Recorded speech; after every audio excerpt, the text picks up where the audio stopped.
Okay, welcome back, guys. I have Marcelle Rose here. And can you go ahead and introduce yourself? Yeah, sure. So I am a registered nutritionist, coach, and eating disorder and emotional eating specialist. My job is really to help empower women to overcome binge eating, emotional eating, and eating disorders and disordered eating, and also chronic dieting. Someone who's been dieting for years and just wants to get out of Mm. that trap, so that they can heal their relationship with food and basically reclaim their lives. Very nice. Okay. And we were talking before the call, like in what ways this can relate to ADHD. And Marcelle had shared that her experience with ADHD is your husband and your son, right? That's correct. My personal experience is my husband and my son. But you have Um, clients that you, but yes, yeah. yes. Okay. So can we talk about that? Like, how does ADHD and disordered eating, like, how are they related sometimes? Yeah. So what we're learning more all the time about this relationship. And originally, I think there were quite a few studies that came through on the connection between bulimia and ADHD. Mm. Now with binge eating disorder, which is a more recently sort of eating disorder that's been defined in the literature, we know that there is probably around 30% of people who struggle with binge eating also have ADHD. So that's quite a large proportion. So Yes. there is this sort of crossover. And I think it's possibly something that's very often missed out when people are looking for support, perhaps with binge eating or bulimia, particularly, that they're not screened for ADHD. So interesting. Now, one thing I didn't ask you before the call is there any relation with anorexia and ADHD? You tend to see more with anorexia and autism, though you can get that relationship as well. There's definitely a general neurodiversity relationship with eating disorders, where it you can see a number of different reasons why, which obviously hopefully we'll get a chance to talk about. Yeah, and I ask because personally I dealt with that and we didn't even discuss this before the call, Mm, but and it was more of an issue of control, but mm, there also was from I remember from a very young age just binge eating all mm, like often and to the point that like I remember like being in pain like at like 5 mm, years old from eating just overeating and it was just like it was an activity. mm, Have you dealt with any of that? Like, I'm sure you don't deal with young people, but what mm, happened, the reason I bring that up is because I kind of got into that habit of binge eating from a young age and then got into my teens and for reasons of control as well as controlling my weight, ended up going into anorexia, which was mm, you mentioned that you have your ADHD child will like not eat during the day, and that's what mm, I would do and when I was mm, young mm, is mm, basically I would pretend to eat breakfast. I'm mm. sure yours eats breakfast, but I would pretend to eat breakfast and then it was easy to not eat at school. And then Yes. I would just go as long as I could not Mm, eating and mm. then just went into a cycle that way. Yeah. But you talked about like the basics of like healing your relationship with food. What are the basics? So I usually the way that I work is a combination of nutritional therapy, of mindset coaching, and the eating psychology bit is a big piece as well, and it's Mhm. sort of combining those modalities. So I really do start with as a nutritionist, I start with the basics in nutrition, but really start slowly, particularly with clients who have binge eating, say, and ADHD, because often there's a lot of overwhelm involved, and if they perhaps went to get some help and they were just given a big diet plan to follow or a load of recipes, it can feel very overwhelming, and it's unlikely that they'll want to continue, and affects self-esteem, it affects how they feel about themselves and anxiety, etc.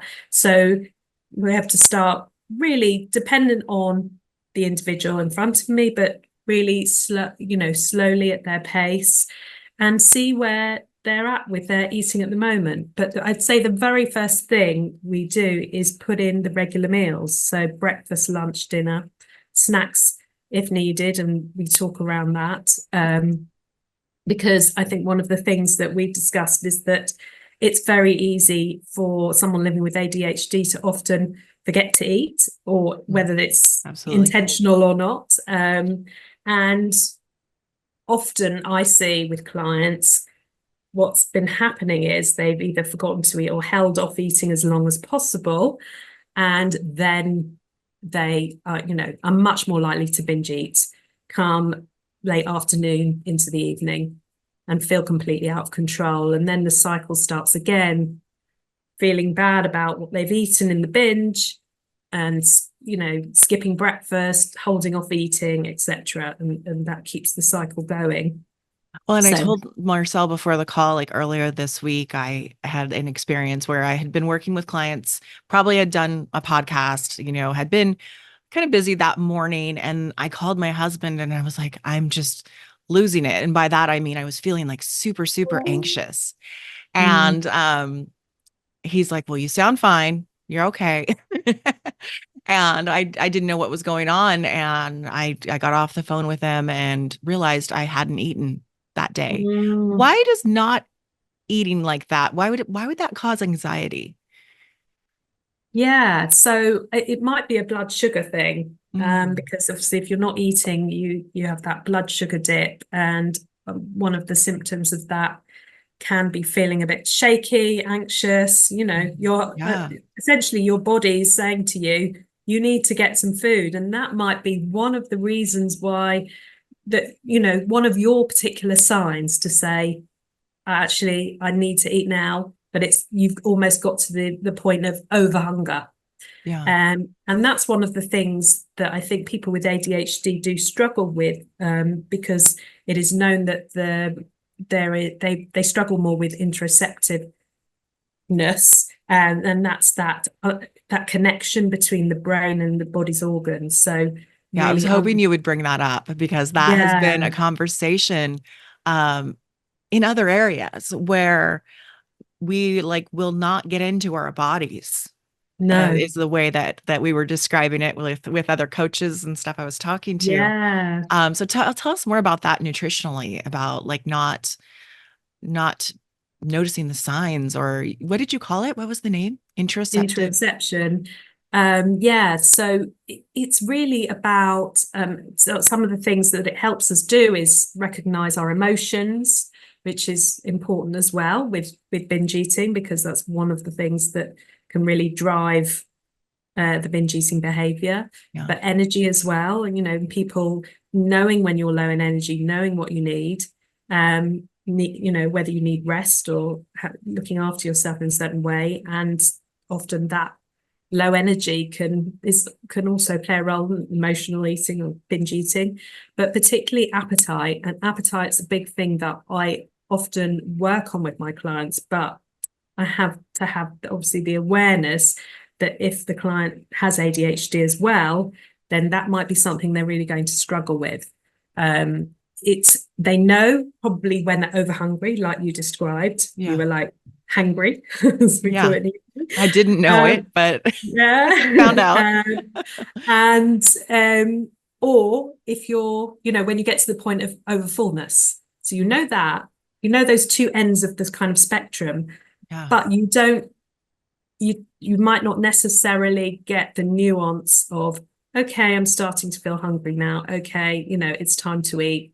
Okay, I'm nicely satiated now. And I use a hunger scale to help my clients try and do that, Yes. um, so that they can, every time they eat, before they eat, while they're eating, and after they eat at first, this helps to train them to try and check in with where they are is to see where they might be on the scale, and that can be quite difficult for someone with ADHD. So we try and talk about what is it that you might, what's, sign or symptom helps you to realize that you feel full. And we try and explore that, because for each individual, it might be something slightly different, apart from obviously when you get over hungry and there's the usual feelings often, or over full, but not the things in the middle.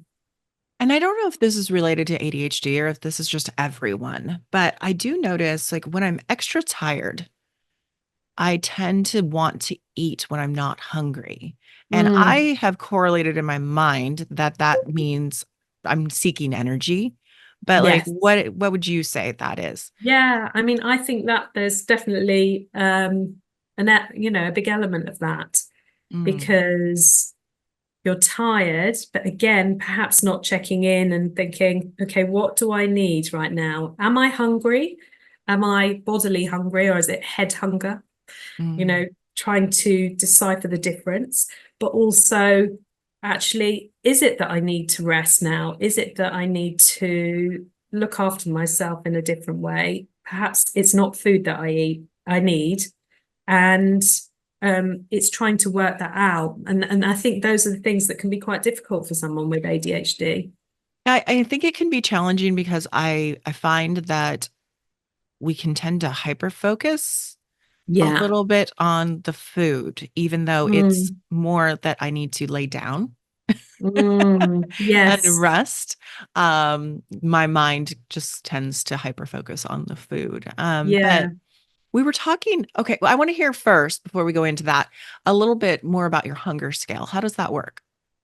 Yeah, so it's a scale from 0 to 10, and then it's got the different. So you start with overly hungry, and then at the other end on number 10 is overly full. And then I have a description along the way, and neutral in the middle, Mm, um, on each number. So it's about thinking, okay, I'm about to eat. I wonder where I am on the hunger scale now, and just putting it down. And it's about doing it without the judgment as well, because some people think, oh, why am I still hungry? Why am I hungry again? Or why am I still hungry? oh Why am I yeah. eating? And it's all that critical talk in the talk. And we really want to, when we're doing this work, it's quite a mindful approach. So we really want to be taking the judgment away. It's more about curiosity, just observing what's going on. Isn't that interesting? I wonder why that might be. Actually, why might I be hungry now? Where am I on the scale? When it might be that someone feels like, oh, well, it's not time to be hungry yet. So why am I hungry now? And Mm, then perhaps they would look back at, often I use a journal with them to understand triggers and to understand patterns of eating behavior. And they might look back and go, that's interesting. I had a really small breakfast. Perhaps it was kind of refined carbs, and it hasn't keeping me satiated, hasn't taken me through. So I'm much more likely to be hungry now. yeah. And there's lots of different reasons why that might be. I know I personally experienced that where there are times that I'm like, gosh, I just ate like 2 hours ago. I Yeah. really don't feel like I should be hungry already. And there is that judgment there. Yes. And so just it sounds like getting curious about it is Yeah, it's what you just do. not the judgment is just so unhelpful, for anyone with any kind of eating disorder that, as binge eating, for an example, it usually keeps that whole cycle going, because you're beating yourself up, you think you've blown it, Mm. and then it's like, well, I might as well carry on. I And the always cycle describe that continues. with my clients because it ends up in a lot of facets of our life, right? It's like Yes. as if you're driving on the road and you kind of swerve off the road a little bit, and instead of just correcting back onto the road, they just take their hands off the wheel. Yeah, They're like, that's a well, good one. forget it anyway. There's a Yeah, lot of I use a cycle bike ride analogy of that, but similar thing. tell us your Yeah. analogy. So my analogy is very much, and I think it's completely true. So, you know, what we expect when you're recovering from binge eating is that there are going to be, you might still binge initially, but they'll gradually be, more spread out and less severe, etc., as you go along. and if somebody's been going along, you're cycling along, you might hit bumps on the road, and that's fine. You come off your bike. But when you get back on the bike, it doesn't mean you've lost everything. It doesn't mean you're back at square one of your journey. Yeah. You don't like You know, it's transport back to where you were. no, no, you are where you are, and you've already learned so much. And I actually call, a binge eating episode a learning experience or a learning episode, because actually it's so important that we use that um, information from that. As I said, what led to that binge? Why did that come up? To understand what was going on there, and it's gold. It's like it's actually really important information. So it's actually really beneficial. And if someone suddenly started working with me and suddenly had no binges and nothing happened, then I would think something's going on here. And I don't think there's going to be an issue with recovery. So we expect that Interesting. on the way. Yeah. Yeah. I love that expecting. Mm, Again, working with clients in a lot of different ways, I'm like, we set up expectation. mm, So, like, an executive function skill is time management, right? And when we're working with our time management, I'm like, expect to not want to do the thing you plan to do. yeah. That's how it's going to be. And then Mm, when it's so fun when they come back and they're like, well, because you told me to expect this, it yes. wasn't a problem No. when it happened. Is that kind of how it is with the Uh, food? yeah, I suppose so. Yeah. Yeah. It's definitely, I think it's really important to have those expectations in there. But often I think with people struggling with disordered eating is there's still, it takes a while to get that belief that actually they can do this. I Mhm. mean, there's a lot of self-doubt. It's a deep-rooted belief, Yeah.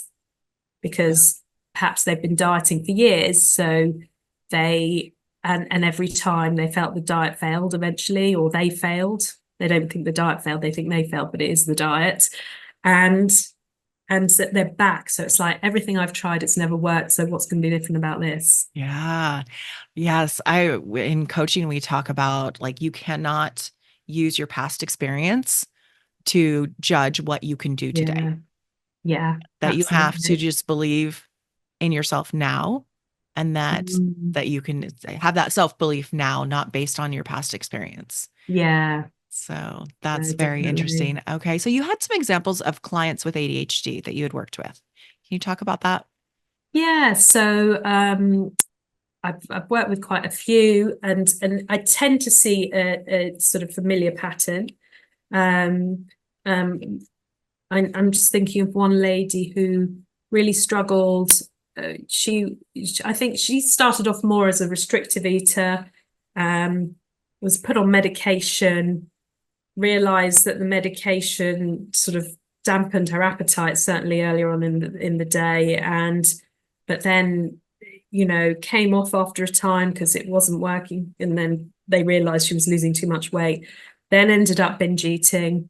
And what was happening was she was deliberately holding off eating, and then ending up binge eating, and got herself into such a state with it.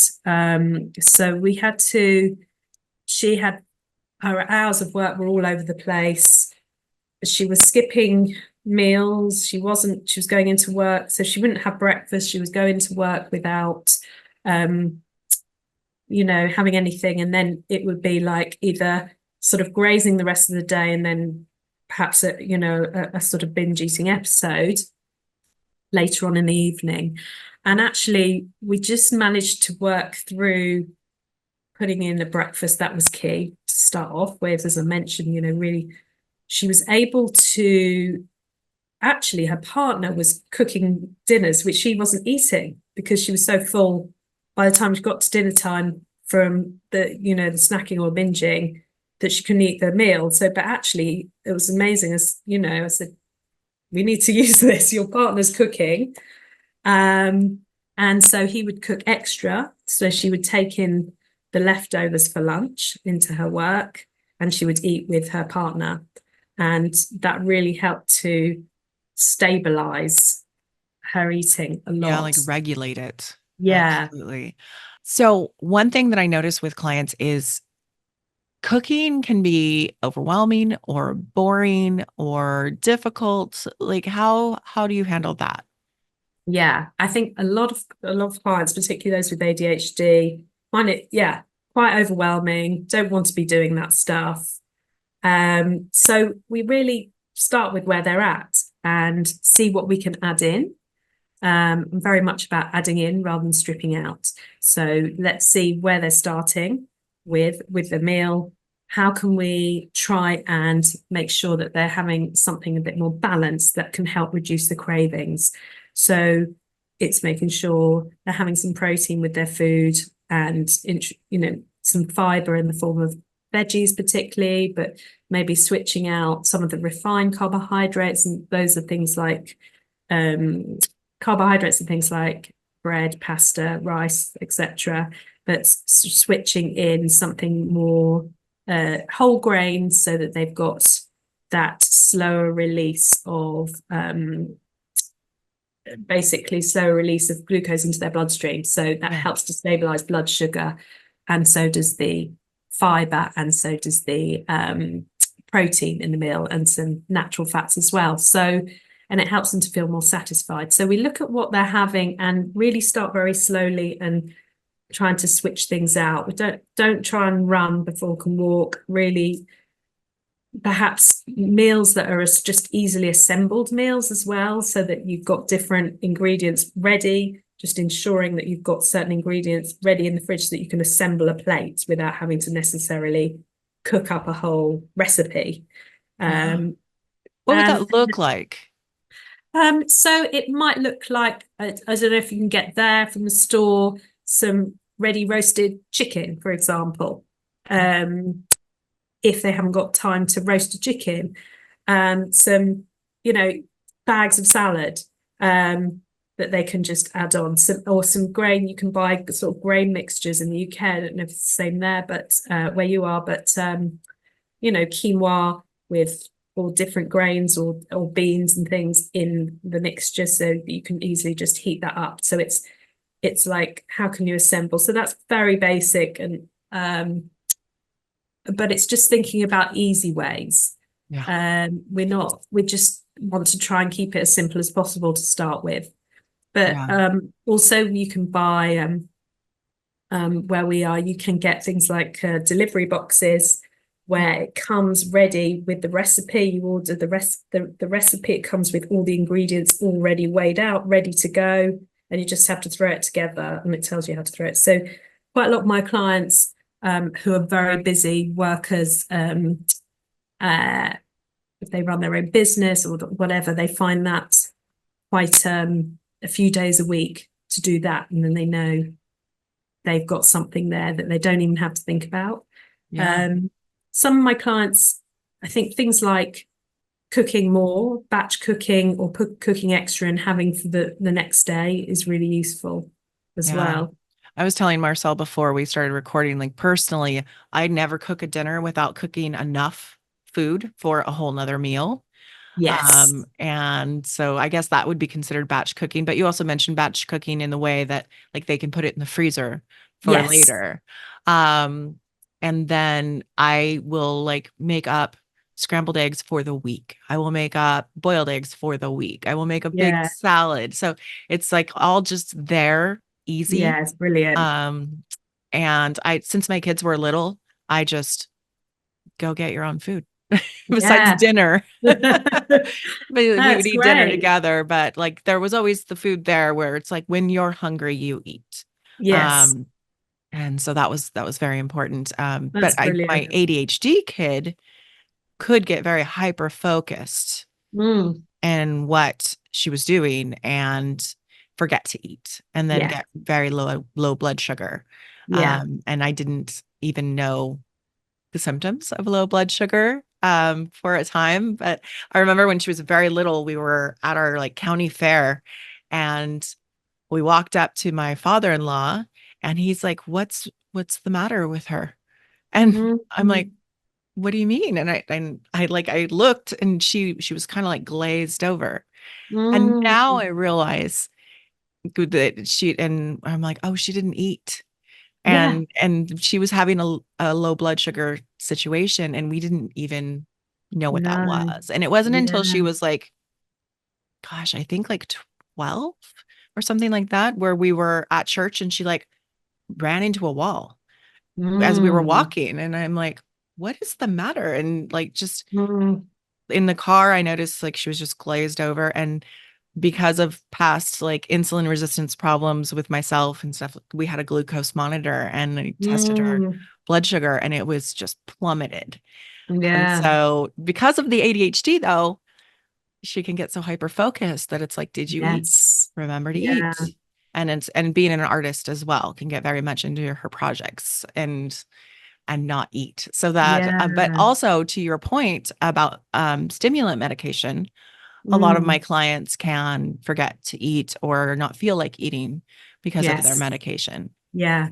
Yeah. And I see a combination of that, and I see a lot of hyper focusing, and Mhm. then and you're just much more likely to, for someone who's prone to it, to binge eat when you've missed out the meal, when you haven't eaten.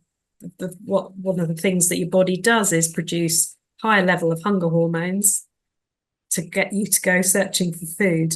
So that's when you start to crave. You're much likely to eat the less helpful foods.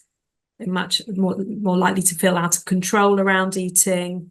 And then you've got to the point where you are not able to sort of prepare a helpful meal.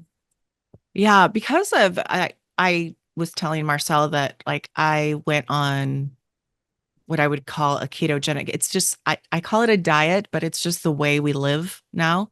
Like 13 years ago, I always say before it was cool. Which is just, basically protein, veggies, healthy fats. And but before that, there was binge eating. I Mm, definitely was a binge eater before that. And I feel like it was the types of foods I was eating because I was mm, eating the cookies and the cakes and the breads and things like that. I felt like I was out of control, like it was controlling yes. me. So, what was Mm, happening there? yeah. So it could have been a dopamine thing, from Mm. those kind of foods that are sort of known now as hyperpalatable foods, particularly that have a sort of concocted combination of sugar and carbs and um, certain fats in there that are have been the sort of food industry have worked out that they can feel that you just can't. It's hard to stop eating them. Uh, Absolutely. I can yeah, definitely like relate to that dopamine hit yeah, yeah. because I wasn't going for, and it's so interesting now, like because I've been eating the way I eat for as long as I have, like now a cookie doesn't even sound interesting. Like, Mm, but at that time, it was like it was like happiness. It was yeah, yeah. it It's giving you wasn't a pleasure. it wasn't like an appetite thing. It was like a feeling. Yes, yeah. And, Mm. and and what we do find is we see that there is that link between people with ADHD and a problem of getting enough dopamine. And it might not be that they're not producing enough, but perhaps they're breaking it down more quickly, or they're not, there's an issue with receptors Yes. in the brain. So Mhm. there's that definite link, and then that link with dopamine and binge eating of wanting that reward, So getting that interesting. pleasure and reward. Well, I love what you do. I'm so happy that you're out there helping people the way you are. And my personal experience is across the board, obviously. Like binge eater to anorexic to binge eater to just finally finding something that works for me where I don't feel food is controlling me. So I'm definitely like I could have been your client 10 times over in my Mm. life. But let's talk about how can people find you? Yeah, so I'm on Instagram at Marcelle Rose Nutrition. And my website's marcellerosenutrition.co.uk. And yeah, you can find me on Facebook as well. And I have a free Facebook group called the Food Freedom Collective as well, which is for daily support. I do bite-sized videos every week, Nice. really for women to help them heal their relationship with food and feel supported and in a safe place.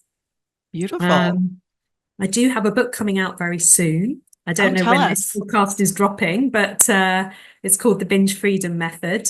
And I do obviously mention ADHD in there in a few occasions because it's relevant for people to be aware. Mhm. Um, and it's essentially four pillars: nourish, balance, think, and feel. They take you through how I would work with my clients through the nutritional therapy side, but also the eating psychology and mindset stuff as well. It's all kind of all in there, but it's also kind of part workbook. So there's lots of strategies and lots of ways to be able to, things to work on as you work through the book. Very nice. All right. Well, thank you so much for sharing everything with us today. Oh, it's a pleasure, really pleasure talking to you. Yes, thank you.